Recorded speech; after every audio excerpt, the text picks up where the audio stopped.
Hello everyone and welcome to the Season 3 premiere of Sportsballin. I'm Dylan Simmons, joined by my co-host Evan Snyder and in his grand return, TJ Warner. Yes, sir. As Ling Shang would say, let's get down to business, everybody. The biggest game in Western civilization certainly provided memories that will live in immortality. The Chiefs and Eagles traded blows like Rocky and Ivan in a classic back-and-forth affair. The game ended under controversial circumstances, however, as a holding call on Eagles defender James Bradbury allowed the Chiefs to run out the clock and kick the winning field goal. Starting off, guys, I have to ask, what was the biggest reason the Eagles lost? Yeah, I would go on to move. It wasn't really the offense for the Eagles. That's not the problem. I think that Jalen Hurts and the offense moved the ball beautifully. They owned time of possession almost all game long. It's just the second half, defense and special teams really killed the Eagles. Kadarius Toney had that long punt return, and the Chiefs also had the fumble return for a touchdown. Nick Bolton had that fumble return for a touchdown. Yeah. Defensive side of the ball for Chiefs played just good enough to give Patrick Mahomes a chance in the second half. No, I definitely have to agree with TJ on this one. The Eagles played amazing on offense. Jalen Hurts threw for 304 yards, rushed for 3 touchdowns, and passed for one of those touchdowns as well. So they played really, really sound offensively wise. But You look at the defense side of the ball, really slipped up big time for the Eagles. They didn't get a single sack throughout the entire game, and they have one of the best pass rushing defensive lines in the league. So big hats off to the Chiefs O-line, their O-line coach. They are adapting all game long, and they made some huge changes to make sure Patrick Mahomes stayed safe throughout the entire time, because I think the only time he really got hit was when he scrambled out of the pocket, but that was to extend the play and keep the play going on longer for the Chiefs. You also just got to look, it really just came down to whoever had the ball at the very end, towards the end of the game. Yep. And obviously that went to the favor of Chiefs. Like you said, Dylan, they had the holding call on the Eagles, kicked that game-winning field goal. Easy said and done. Yeah, and I got to say this. I want to say this starting out. The Eagles, they came in. A lot of people weren't sure how they were going to do, but I got to say this, guys. They exceeded every expectation. Jalen Hurts balled out 304, a passing touchdown, and 3 rushing touchdowns. He's one of only 2 players in NFL history to ever do that in the Super Bowl. All props to them. With that said, I have mixed feelings because they outplayed the Chiefs for most of the game, but you can't give up 24 points in the second half. They dropped this worse than Kevin dropped the chili. Okay, they dropped this badly. Now, I don't think the defense adjusted well in the second half. And again, you're the #1 defense in the league, right? You have to be able to adjust. I mean, I blame a lot of this on DC, Jonathan Gannon, that's the defensive coordinator. But I also have to give it, the players didn't make clutch tackles. They didn't make the tackles. I mean, and we can't forget the Kadarius Toney special teams return. I mean, that was a disaster. You can't let Kadarius Toney, a guy who Giants fans loathed when he was drafted. You remember all the boos that he got. That guy did that to you. So that just makes, extra salt in the wound for Eagles fans. And, I'm going to say this, and this is a preview for later in the show, but one of the biggest issues I have, that holding call. Oh my gosh, that might have been one of the biggest reasons that the Eagles lost, because that call was ridiculous on so many levels. And again, the refs can't call it at that moment. It's just a bad call, but I'm not going to go too much into that. But I will say this, they did run into Patrick Mahomes, who, in my opinion, is this generation's definitive QB1. Definitely. And here's another thing also. I think that he is everything that Aaron Rodgers should have been and wishes he could be. Just my opinion, obviously. You're always just salty about Aaron Rodgers, even though he's the savior of the Packers. But anyway, sure, yeah, you do have to tip it to Patrick Mahomes, because he also did tweak his ankle during the game as well, just before the second half. Right. So honestly, props off to the athletic training crew as well. Whatever painkiller or anything they gave him, whatever miracle they worked. His ankle seemed to be holding up just fine, because it was the same ankle that did get injured in the championship game as well for the AFC. But I mean, true, it's Patrick Mahomes. He's going to be this good for a while, and honestly, you could see him winning 3 to 4 more Super Bowls and definitely contesting to Tom Brady, which he basically is the Tom Brady of this generation if you actually look at him. And just overall, it's just fortunate for the Chiefs, foreshadowing to your hot take later. The officiating, a little hit or miss, won't lie, but I feel like that's almost every Super Bowl that the officiating is hit or miss. Surprised to see no holding calls. I should have definitely taken the bet line on So Eagles. TJ, you would say that the Eagles' defense, though, was the bigger thing at fault here for them. I would say that, and I would even go farther enough to say Andy Reid did a better job coaching. I think he outcoached on the offensive side of the ball. I mean, if you look how the Eagles defended the motion, particularly in the second half, especially Yeah. with the Kadarius Toney touchdown and the Sky Moore touchdown. Just bringing in a hard motion. The Eagles are jumping for the jet sweep the whole time. I mean, they know that's what the Chiefs love to do. He threw a bunch of fake jet sweeps in there, and then threw those 2 touchdown plays later where they fake the jet sweep and come back, motion back out the same spot, wide open. They're trying to motion the corner up to safety, and that safety goes down to play corner. Yes. And when they do that, there's too much happening, and then they come back, and it's just like Darius Slay got caught 2 different times where he couldn't cover him. I think that was 2 big moments of the game last night, and that was pretty much the reason that the Chiefs got it done. I'm going to say this, and here's my ref percentage give to everybody. I'm going 40% refs, 30% defense, 20% special teams, Always the refs. and 10%, and I didn't mention this before, but the Jalen Hurts fumble. And I love the guy, but you can't fumble the ball by yourself. He went like, Yeah, It it's reminded me of Fumble the the Jameis snap and Winston just- fumble almost against yeah. Oregon in the playoffs. yeah, it's very similar. It's weird. It's weird. I don't know. Weird game for sure. But no matter what, this game will be water cooler talk for years to come. When we come back, we will discuss the Memphis Grizzlies getting declawed and the Nashville Predators flying high in their latest matchup. All that and more when we come back on Sportsballin.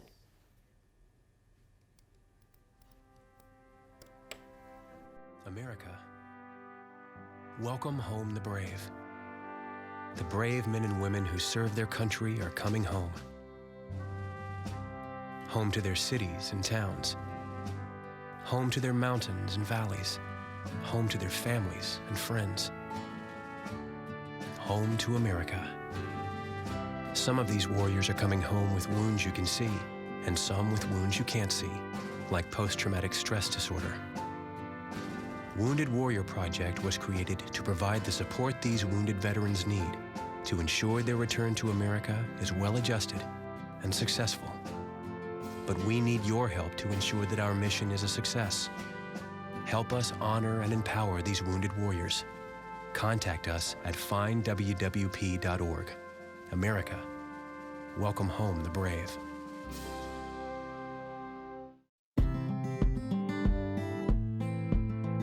You can't buy a best friend. You can love them, pet them, care for them, whether they want you to or not. You can take a picture or 50. You can bring them with you wherever you go. You can jump, yell, hide and go seek, play dress up, or not.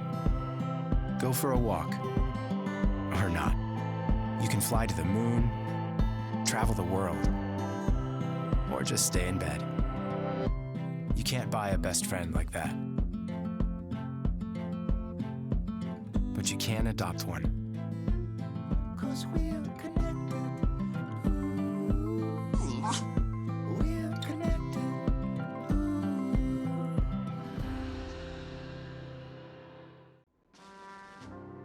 From Iraq and Afghanistan, our brave warriors are coming home, wounded. Some with wounds you can see, some with wounds you can't see. Wounded Warrior Project was created to support our men and women coming off the battlefield. Please help carry these warriors the rest of the way home. Get involved at woundedwarriorproject.org. Welcome back. The Memphis Grizzlies had nowhere to run yesterday when going up against my Boston Celtics. Ja Morant led the team with 25 points, but could only watch as the Grizzlies defense surrendered 119 points to Boston. The Grizz now sit at 34-22 on the year and second in the Western Conference. Be truthful, guys. Is Memphis fine in the West? I mean, Ja said a couple weeks ago that the West is not near as hard as the East. So, I mean, I think Ja thinks they're fine in the West.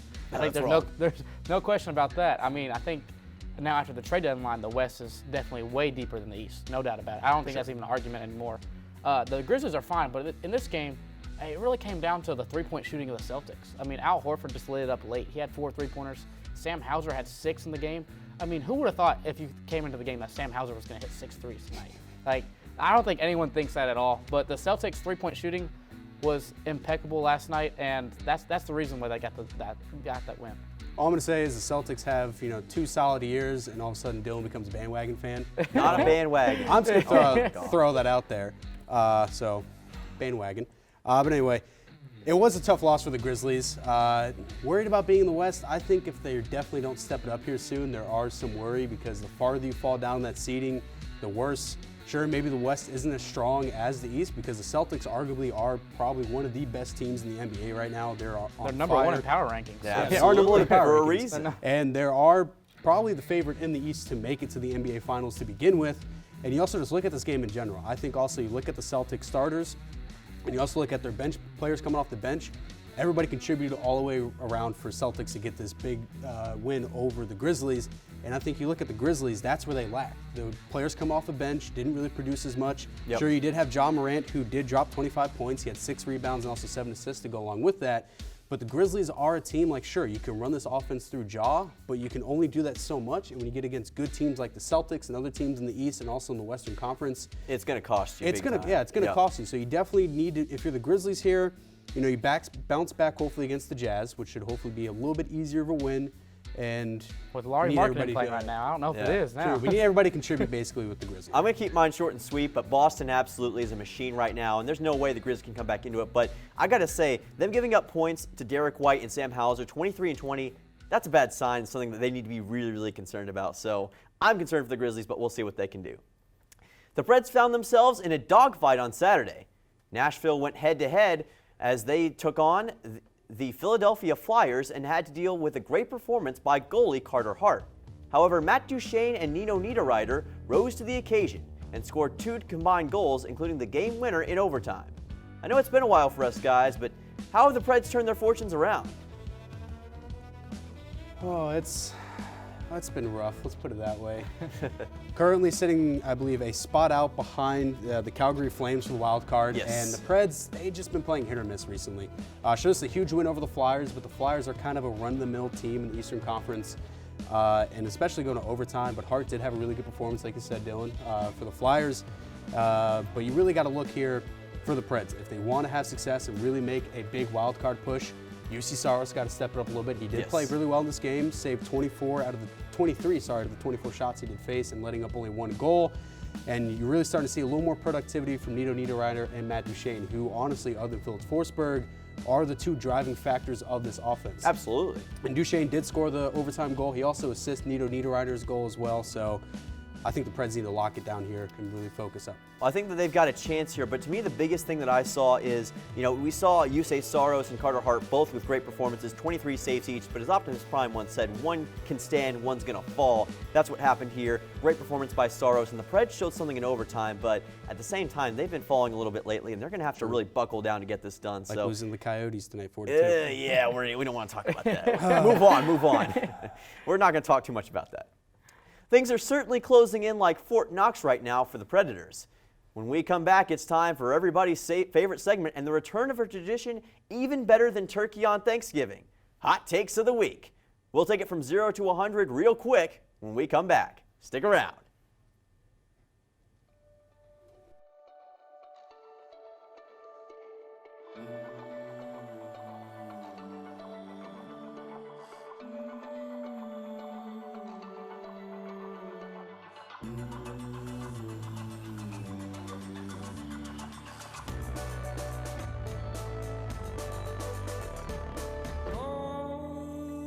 To pose, now shush.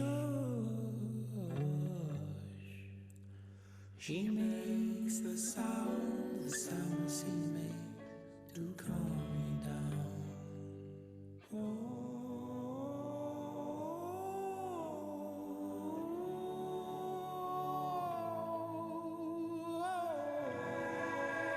She makes the sound she makes needy. She makes the sound she makes needy. In the North Sea. I'm here. Can you see me? 'Cause I feel like I'm invisible. Like this whole place is invisible. If it weren't for the nightly news, no one would even think of this place. But down here, things look different. Down here, our spirits are bright and our dreams are vivid. And if given a chance, that's what the world would see.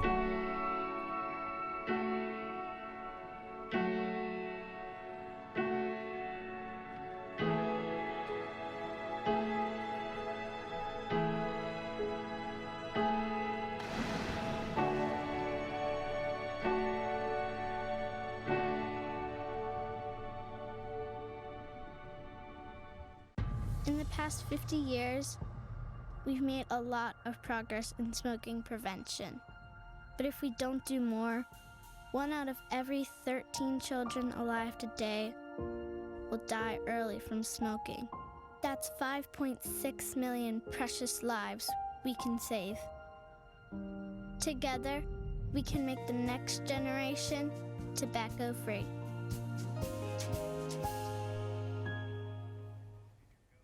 Let's get en fuego with our hot takes of the week. Chef TJ, what's cooking?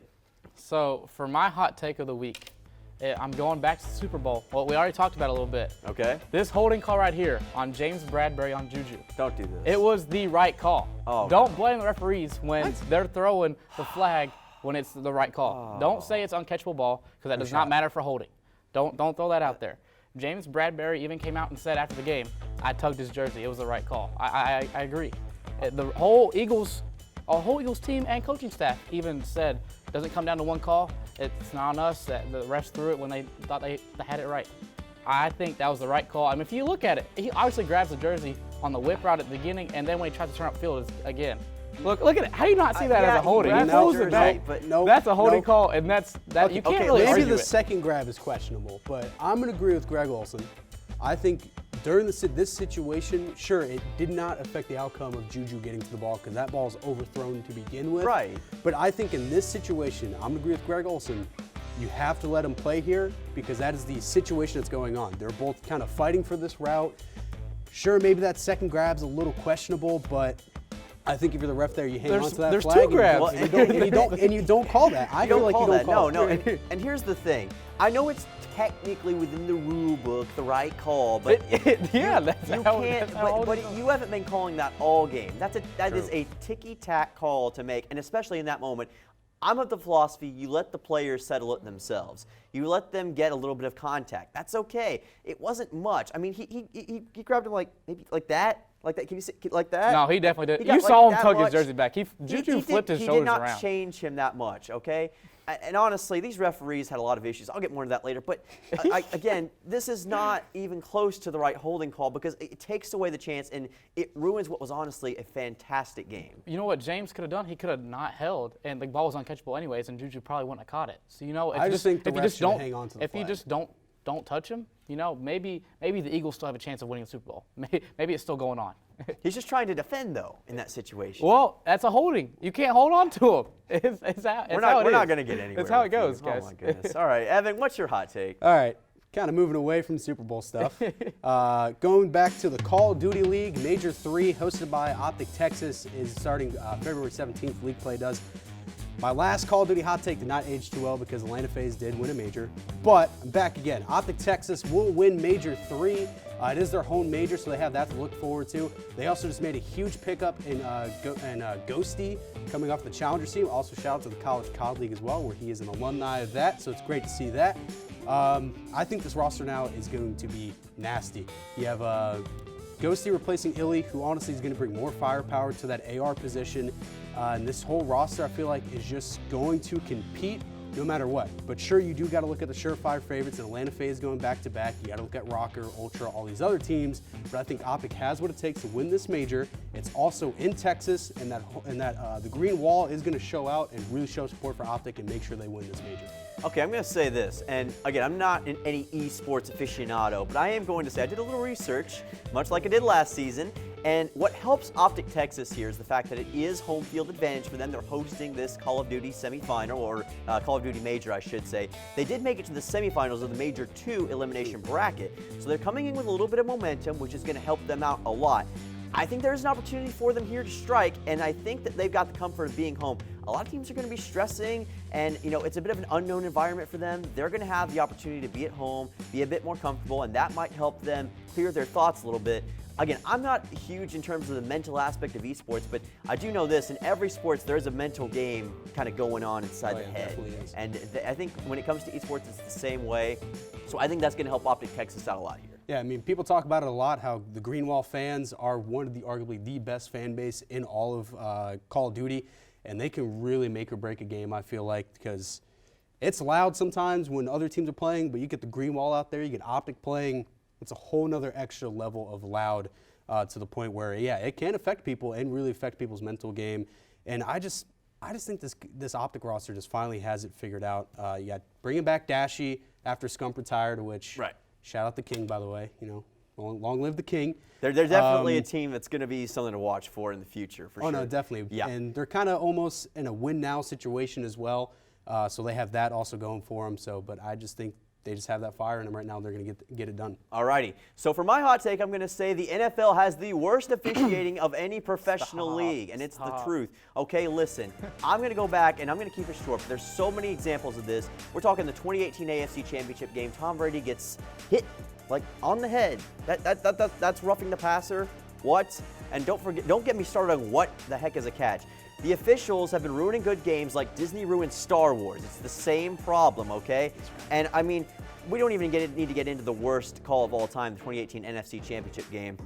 And I know they've been trying to protect the offensive players, but here's the biggest thing, okay? I get that they're trying to help things, but you don't hear this from NBA, MLB, NHL. People are going to keep saying that the NFL is rigged because of stuff like this. Or scripted. And scripted, and that's a problem, even though the referees are just bad and it ruined a great Super Bowl in my eyes. I think, sure, was the officiating maybe hit or miss? Maybe, but I feel like every single Super Bowl, every single one in recent history, the refs always do something wrong. Yes. They always do something wrong. But in my opinion, I feel like it's also kind of the atmosphere of it. It's the Super Bowl. It's the biggest game of the year. So maybe the refs are a little hesitant to throw flags. Maybe they're more likely to throw flags. Or again, the script just says don't throw flags unless it's on this player. It's not scripted. It's not scripted. It's not. That should have been my hot take. The script is the NFL scripted. It's not, but it's not I the don't think ref's the fault. referees It's not threw the it. ref's fault because at the end of the day, they don't make the rule book. They're the ones that following officiate it, yeah. the rule book. It's not. You can't blame the refs for throwing a flag when they're told and trained to throw the flag in certain situations. It's not the ref's fault. I mean, it was a holding. Tough luck. Get over it. The Chiefs are now Super Bowl champions. Okay, listen, here's the thing. All I'm asking for, I'm not asking for a lot. I just want some consistency. There is consistency. I mean, no, there's not consistency with the referees. I agree with the rules being terrible, like the roughing the passer rules. Oh, yeah, that's that horrible. is terrible. I agree with that. It's awful, But yeah. the refs still have to throw the flag at the end of the day. It's not their fault for making the rule. They're not the ones that made the rule. Yes, but again, they've had other calls earlier in the game. They weren't making that same call on a lot of other plays. If there was holding on that play, to me, there's some version of holding on every play. And that's the big issue here. The NFL's rules are not well managed, and it's not necessarily the official's fault, but you've got to have a little bit more objectivity, and you've got to make the right call in that situation. Guys, this was a top 10 Super Bowl. I was having the time of my life. This reminded me of why I love football, and then to see that happen, and I literally just went to bed mad as can be. Are you also just mad because the refs have also thrown Packers games in the past as well? No, the Packers just do that to themselves. That's, All right, that's a fair point. But I mean, I could see some right and some wrong here. Sure, they're just following the rule book like TJ said. My opinion, honestly, is they're just following the script. And sure, I can see. We don't support that. We don't support that. I can see where you're coming from with like it is hit or miss, or they're kind of just feels like they're throwing flags at their own leisure. But I feel like at the end of the day, it's kind of also kind of what the referees are seeing. If they're seeing stuff that's a holding call, like that questionable one we were talking about with TJ, or if it was one like, oh, that's a blatant hold and they don't call it, it's kind of up to them at the end of the day what they're going to call flag, what they're going to throw flag for, and what they're not going to throw flag for. So that's really how I see it. Sure, was it bad? Nor was it really good. It's going to be controversial either way because true. it's a Super Bowl. You got to think about it. There are the most eyes that any TV production at all year long is the Super Bowl. Right. I mean, people are going to critique it either way. They're in a lose-lose situation. If you're one of the refs, no matter what flag you throw, you probably feel terrible about it. Or if you don't throw a flag, you feel terrible. It's a lose-lose situation. It might even mess up your bet.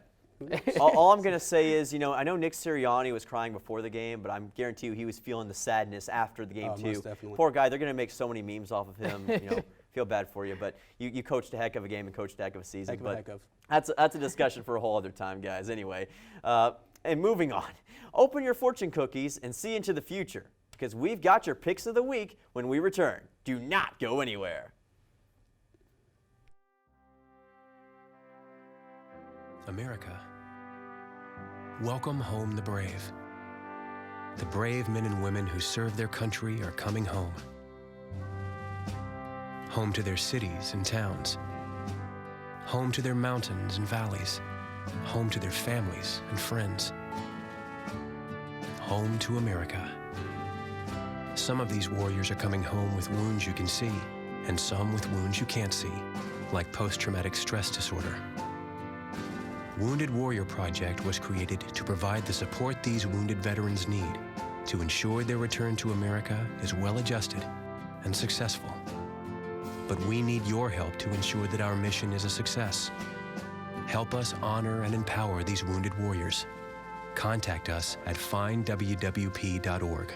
America, welcome home the brave.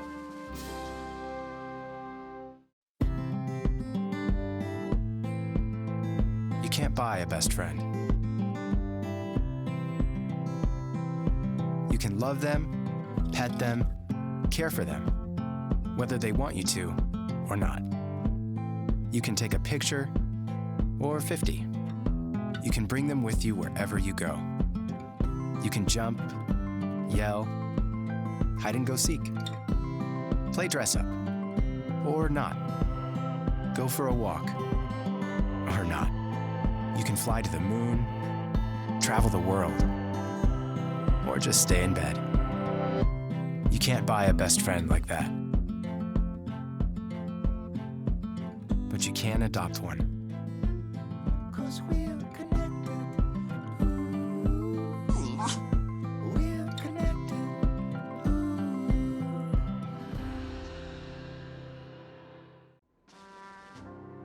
From Iraq and Afghanistan, our brave warriors are coming home.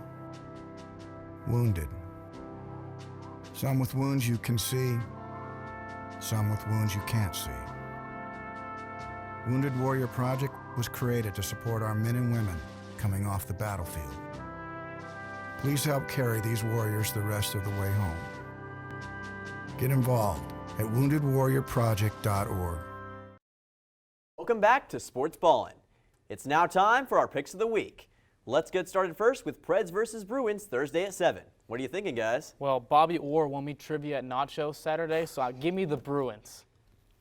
Oh my goodness! So Bobby Orr won you that. Okay, yeah. You know what? That's an interesting fact you got there. I'll say this: the Bruins are in contention for the President's Trophy right now, so I'm going to take the Bruins pretty easily in this one. They're 39-8. That's all you need to know. Evan, Yeah. you look sad. What's wrong, man? I'm still trying to get over the Coyotes loss. Oh man, I feel you. We lose 4-2 to the Right Coyotes. here. Yeah. Anyway, I'm going the Bruins because Bruins are arguably one of the best teams in hockey right now. And if the Preds win, just put us in the playoffs automatically, honestly. But going Bruins. Ah, man, I feel for you. I really do. It's going to take a while to get over that one. Oh, it will. All right, next up, we've got Grizzlies versus Jazz Wednesday at 7. Well, I'm going to take the upset here. I'm going to go to the Jazz. I think Larry Ooh. Markkinen gets it done. They're 2-1 versus the Grizzlies this year. Give me 3-1. I think the Grizzlies have something to prove after coming off this loss against the Celtics. So give me the Grizzlies on this one. John Morant has a huge game. I'm going to say this. TJ's playing with fire. You know our producer is a Grizzlies fan himself. Yeah, Moving on past that, though, I think that the Grizzlies get this done. This is going to be a big rebound game for them. I'm looking for them to really play well. John Morant's going to have a good time. I know Russell Westbrook just went to the Jazz, but I don't think he's had – oh, no, he's out for this game. He just okay. got rolled out. Okay, so there you go. So they're not going to have the talent to keep up. Memphis takes this one pretty easily. They are still second in the Western Conference. But, guys, like Tom Brady's career, we are unfortunately out of time. Make sure to catch all of our episodes on Blue Raider Television. We'll see you next week, and remember to have an electric night.